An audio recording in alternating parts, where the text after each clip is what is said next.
everyone, welcome to my channel. I am Chaos Peach 13, or as my friends like to call me, Peachy. Welcome to our latest episode of Storytime Sundays. If you're interested in the other chapters that we have available, or the other stories that I'm reading, please check out my YouTube channel if that's not where you're seeing this video. Also, please remember to like, follow, subscribe, all that jazz. It helps out a lot more than you know. Let's get into the story. Chapter 10. Champion and Chief. Early the next morning, I was astir. Considerable freedom was allowed me, as Sola had informed me that so long as I did not attempt to leave the city, I was free to come and go as I pleased. She had warned me, however, against venturing forth unarmed, as this city, like all other deserted metropolises of an ancient Martian civilization, was peopled by the great white apes of my second day's adventure. In advising me that I must not leave the boundaries of the city, Sola had explained that Woola would prevent this anyway should I attempt it, and she warned me most urgently not to arouse his fierce nature by ignoring his warnings should I venture too close to the forbidden territory. His nature was such, she said, that he would bring me back to the city, dead or alive, should I persist in opposing him. Preferably dead, she added. On this morning, I had chosen a new street to explore, when suddenly I found myself at the limits of the city. Before me were low hills, pierced by narrow and inviting ravines. I longed to explore the country before me, and like the pioneer stock from which I sprang, to view what the landscape beyond the encircling hills might disclose from the summits which shut out my view. It also occurred to me that this would prove an excellent opportunity to test the qualities of Woola. I was convinced that the brute loved me. I had seen more evidences of affection in him than in any other Martian animal, man or beast, and I was sure that gratitude for the acts that had twice saved his life would more than outweigh his loyalty to the duty imposed upon him by cruel and loveless masters. As I approached the boundary line, Woola ran anxiously before me and thrust his body against my legs. His expression was pleading rather than ferocious, nor did he bare his great tusks or utter his fearful guttural warnings. Denied the friendship and companionship of my kind, I had developed considerable affection for Woola and Sola. For the normal earthly man must have some outlet for his natural affections. And so I decided upon an appeal to a like instinct in this great brute, sure that I would not be disappointed. I had never petted nor fondled him, but now I sat upon the ground, and putting my arms around his heavy neck, I stroked and coaxed him, talking in my newly acquired Martian tongue as I would have to my hound at home, as I would have talked to any other friend among the lower animals. His response to my manifestation of affection was remarkable to a degree. He stretched his great mouth to its full width, baring the entire expanse of his upper rows of tusks, and wrinkling his snout until his great eyes were almost hidden by the folds of flesh. If you have ever seen a collie smile, you may have some idea of Woola's facial distortion. He threw himself upon his back and fairly wallowed at my feet, jumped up and sprang upon me, rolling me upon the ground by his great weight, then wriggling and squirming around me like a playful puppy presenting its back for the petting it craves.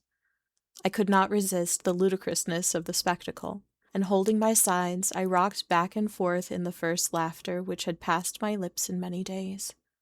The first, in fact, since the morning Powell had left camp when his horse, long unused, had precipitately and unexpectedly bucked him off, head foremost, into a pot of frijoles. My laughter frightened Woola. His antics ceased, and he crawled pitifully toward me, poking his ugly head far into my lap. And then I remembered what laughter signified on Mars. Torture, suffering, death. Quieting myself, I rubbed the poor old fellow's head and back, talked to him for a few minutes, and then in an authoritative tone commanded him to follow me, and arising, started for the hills. There was no further question of authority between us. Woola was my devoted slave from that moment hence, and I his only and undisputed master. My walk to the hills occupied but a few minutes, and I found nothing of particular interest to reward me. Numerous brilliantly colored and strangely formed wildflowers dotted the ravines, and from the summit of the first hill I saw still other hills stretching off toward the north, and rising one range above another until lost in mountains of quite respectable dimensions, though I afterward found that only a few peaks on all Mars exceed 4,000 feet in height. The suggestion of magnitude was merely relative. My morning's walk had been large with importance to me, for it had resulted in perfect understanding with Woola, upon whom Tars Tarkas relied for my safekeeping. I now knew that while theoretically a prisoner, I was virtually free, and I hastened to regain the city limits before the defection of Woola could be discovered by his erstwhile masters. The adventure decided me never again to leave the limits of my prescribed stamping grounds until I was ready to venture forth for good and all, as it would certainly result in a curtailment of my liberties, as well as the probable death of Woola, were we to be discovered. On regaining the plaza, I had my third glimpse of the captive girl. She was standing with her guards before the entrance to the audience chamber, and as I approached, she gave me one haughty glance and turned her back full upon me. The act was so womanly, so earthly womanly, that though it stung my pride, it also warmed my heart with a feeling of companionship. It was good to know that someone else on Mars, beside myself, had human instinct of a civilized order, even though the manifestation of them was so painful and mortifying. Had a green Martian woman desired to show dislike or contempt, she would, in all likelihood, have done it with a sword thrust or a movement of her trigger finger. But as their sentiments are mostly atrophied, it would have required a serious injury to have aroused such passions in them. Sola, let me add, was an exception. I never saw her perform a cruel or uncouth act, or fail in uniform kindliness and good nature. She was indeed, as her fellow Martian had said of her, an atavism, a dear and precious reversion to a former type of loved and loving ancestor. Seeing that the prisoner seemed the center of attention, I halted to view the proceedings. I had not long to wait, for presently Lord Quatomel and his retinue of chieftains approached the building and, signing the guards to follow with the prisoner, entered the audience chamber. Realizing that I was a somewhat favored character, and also convinced that the warriors did not know of my proficiency in their language, as I had pled with Sola to keep this a secret on the grounds that I did not wish to be forced to talk with the men until I had perfectly mastered the Martian tongue, I chanced an attempt to enter the audience chamber and listen to the proceedings. The council squatted upon the steps of the rostrum, while below them stood the prisoner and her 2 guards. I saw that one of the women was Sarkoja, and thus understood how she had been present at the hearing of the preceding day, the result of which she had reported to the occupant of our dormitory last night. Her attitude toward the captive was most harsh and brutal. When she held her, she sunk her rudimentary nails into the poor girl's flesh, or twisted her arm in a most painful manner. When it was necessary to move from one spot to another, she either jerked her roughly or pushed her headlong before her. She seemed to be venting upon this poor defenseless creature all the hatred, cruelty, ferocity, and spite of her 900 years, backed by unguessable ages of fierce and brutal ancestors. The other woman was less cruel, because she was entirely indifferent. If the prisoner had been left to her alone, and fortunately she was at night, she would have received no harsh treatment, nor by the same token would she have received any attention at all. As Lorqua Tomol raised his eyes to address the prisoner, they fell on me, and he turned to Tars Tarkas with a word and gesture of impatience. Tars Tarkas made some reply which I could not catch, but which caused Lorqua Tomol to smile, after which they paid no further attention to me. "What is your name?" asked Lorqua Tomol, addressing the prisoner. "Deja Thoris, daughter of Mors Kojak of Helium." "And the nature of your expedition?" he continued. "It was a purely scientific research party, sent out by my father's father, the Jeddak of Helium, to rechart the air currents and to take atmospheric density tests," replied the fair prisoner in a low, well-modulated voice. "We were unprepared for battle," she continued, "as we were on a peaceful mission, as our banners and the colors of our craft denoted. The work we were doing was as much in your interest as in ours, for you know full well that were it not for our labors and the fruits of our scientific operations, there would not be enough air or water on Mars to support a single human life. For ages we have maintained the air and water supply at practically the same point without an appreciable loss, and we have done this in the face of the brutal and ignorant interference of you green men. Why, oh why, will you not learn to live in amity with your fellows? Must you ever go on down the ages to your final extinction, but little above the plane of the dumb brutes that serve you? A people without written language, without art, without homes, without love, the victims of eon of the horrible community idea. Owning everything in common, even to your women and children, has resulted in your owning nothing in common. You hate each other as you hate all else except yourselves. Come back to the ways of our common ancestors. Come back to the light of kindliness and fellowship. The way is open to you, and you will find the hands of the red men stretched out to aid you. Together we may still do more to regenerate our dying planet. The granddaughter of the greatest and mightiest of the Red Jeddaks has asked you. Will you come?" Lorqua Tomol and the warriors sat looking silently and intently at the young woman for several moments after she had ceased speaking. What was passing in their minds no man may know, but that they were moved, I truly believe. And if one man, high among them, had been strong enough to rise above custom, that moment would have marked a new and mighty era for Mars. I saw Tars Tarkas rise to speak, and on his face was such an expression as I had never seen upon the countenance of a green Martian warrior.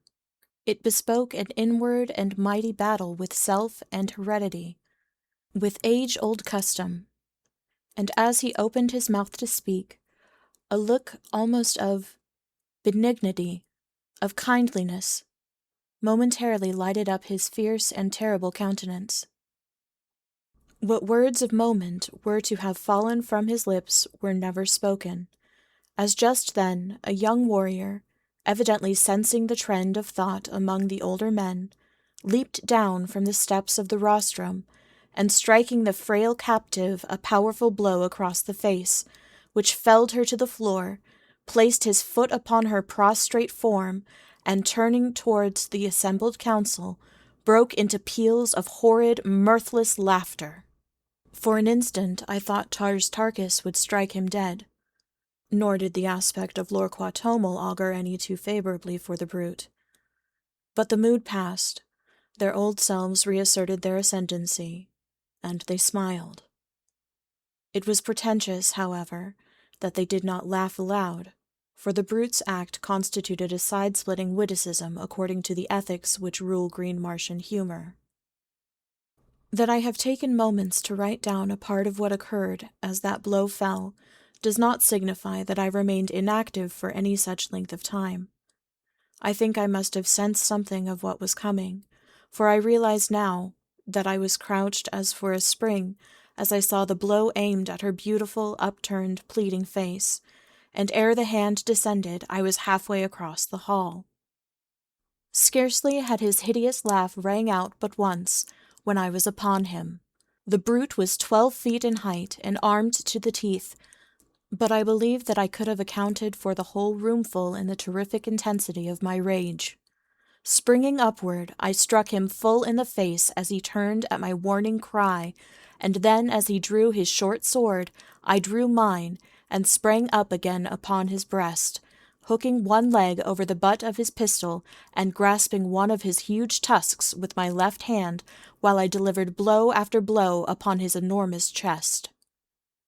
He could not use his short sword to advantage because I was too close to him, nor could he draw his pistol, which he attempted to do in direct opposition to Martian custom, which says that you may not fight a fellow warrior in private combat with any other than the weapon with which you are attacked. In fact, he could do nothing but make a wild and futile attempt to dislodge me. With all his immense bulk, he was little if any stronger than I, and it was but the matter of a moment or two before he sank, bleeding and lifeless, to the floor. Dejah Thoris had raised herself upon one elbow and was watching the battle with wide, staring eyes. When I had regained my feet, I raised her in my arms and bore her to one of the benches at the side of the room. Again, no Martian interfered with me, and tearing a piece of silk from my cape, I endeavored to staunch the flow of blood from her nostrils. I was soon successful, as her injuries amounted to little more than an ordinary nosebleed, and when she could speak, she placed her hand upon my arm, and looking up into my eyes, said, "Why did you do it? You who refused me even friendly recognition in the first hour of my peril. And now you risk your life and kill one of your companions for my sake? I cannot understand. What strange manner of man are you, that you consort with the green men, though your form is that of my race, while your color is little darker than that of the white ape? Tell me, are you human? Or are you more than human?" "It is a strange tale," I replied. "Too long to attempt to tell you now, and one which I so much doubt the credibility of myself that I fear to hope that others will believe it. Suffice it, for the present, that I am your friend, and so far as our captors will permit, your protector and your servant." "Then you too are a prisoner? But why, then, those arms and the regalia of a Tharkian chieftain? What is your name? Where your country?" "Yes, Dejah Thoris, I too am a prisoner.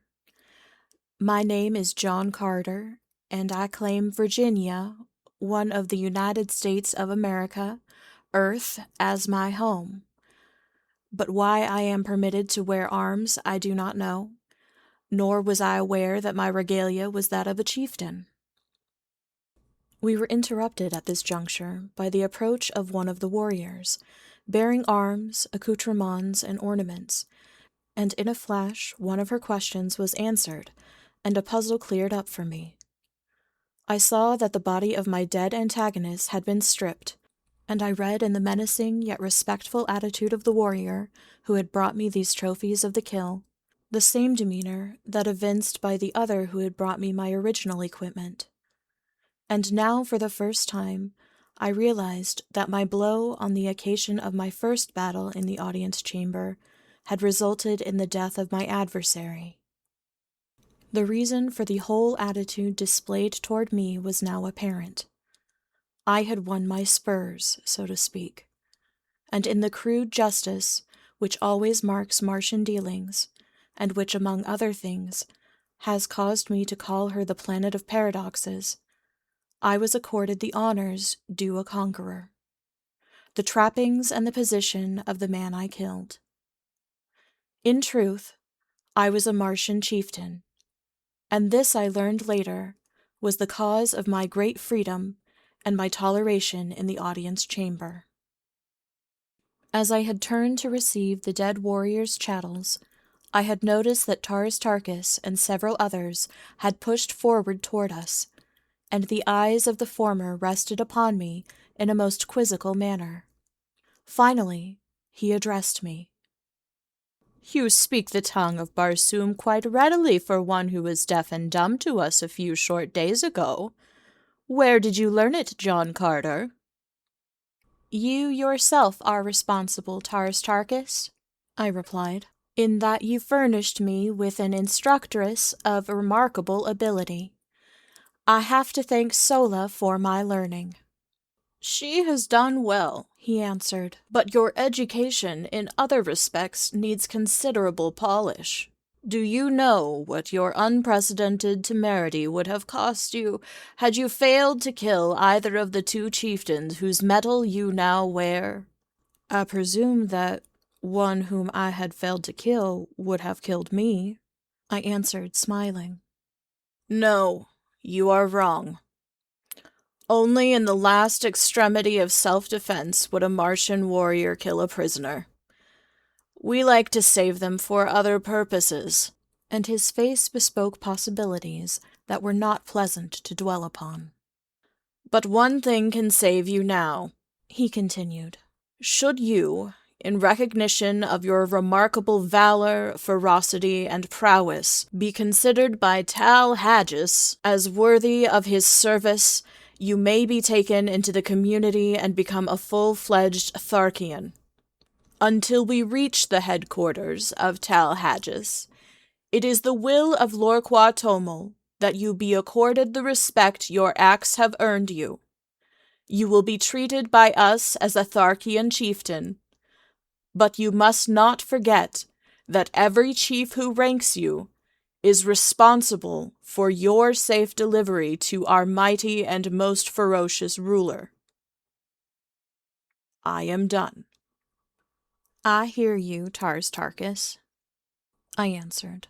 "As you know, I am not of Barsoom. Your ways are not my ways, and I can only act in the future as I have in the past, in accordance with the dictates of my conscience and guided by the standards of mine own people. If you will leave me alone, I will go in peace, but if not, let the individual Barsoomians with whom I must deal either respect my rights as a stranger among you, or take whatever consequences may befall. Of one thing let us be sure. Whatever may be your ultimate intentions toward this unfortunate young woman, whoever would offer her injury or insult in the future must figure on making a full accounting to me. I understand that you belittle all sentiments of generosity and kindliness, but I do not, and I can convince your most doughty warrior that these characteristics are not incompatible with an ability to fight." Ordinarily, I'm not given to long speeches, nor ever before had I descended to bombast, but I had guessed at the key note which would strike an answering chord in the breasts of the Green Martians. Nor was I wrong, for my harangue evidently deeply impressed them, and their attitude toward me thereafter was still further respectful. Taurus Tarkus himself seemed pleased with my reply, but his only comment was more or less enigmatical. "And I think I know Tal Hagis, Jeddak of Thark." I now turned my attention to Deja Thoris, and assisting her to her feet, I turned with her toward the exit, ignoring her hovering guardian harpies, as well as the inquiring glances of the chieftains. Was I not now a chieftain also? Well, then I would assume the responsibilities of one. They did not molest us, and so Deja Thoris, Princess of Helium, and John Carter, Gentleman of Virginia, followed by the faithful Woola, passed through the utter silence from the audience chamber of Lorqua Tomol, Jed, among the Tharks of Barsoom. Thank you for listening. If you enjoyed this, please remember to check out my YouTube channel, ChaosPeach13 at youtube.com, for more chapters or stories. New chapters will be available every week, and when a story is finished, we'll drop a long-form version of the video with all of the chapters all together. If you enjoyed my company and are in the mood for something more upbeat, check out the YouTube channel based on our live Twitch stream, chaotic_fruit basket, where you can find bite-sized 30-minute episodes of the fun. So whether you're just dropping in for story time, or you're listening to this before you go to bed, or while you're doing something else, thank you so much for being here, and I hope to see you next time.